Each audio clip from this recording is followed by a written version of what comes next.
Vous allez faire un tour derrière le bar dans quelques instants. Parle-nous quand même juste avant du catalogue 8e Monde. Je crois qu'il y a aussi un site internet. Absolument.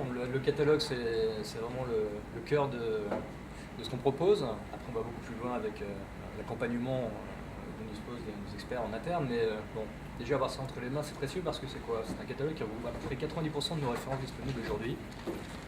Il est très simple. Il y a 300 pages de références présentées sur quelques pages vignettes ici. Donc on s'y retrouve très facilement. Et ensuite, tout est développé de manière ultra visuelle. Voilà. Bon, c'est un catalogue.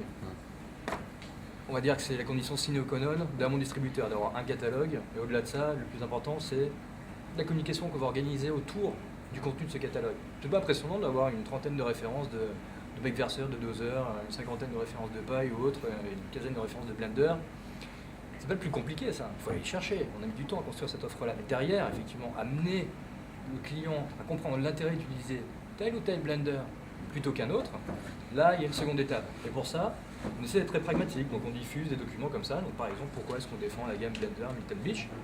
On donne quelques exemples. Voilà, donc on va donner des exemples du blender en termes de capacité de sortie, du type de recette qu'on veut faire, on va amener le client à choisir.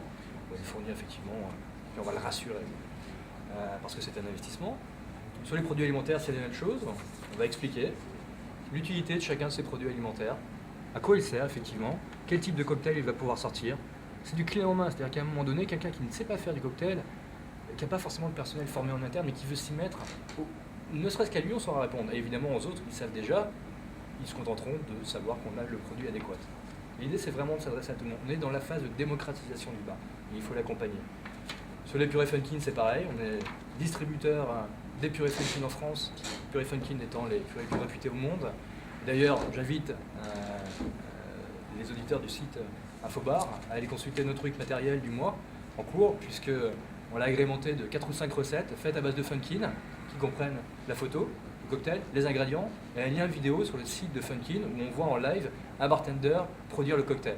Voilà, ça c'est un des plus qu'offre effectivement en structure Infobar, d'arriver comme ça à rendre vivant une offre. J'encourage vraiment les gens à le faire. Et ainsi de suite. Donc tous ces documents-là, jusqu'à l'agencement, ont vocation à expliquer, à promouvoir les spécificités de ce qu'on fait.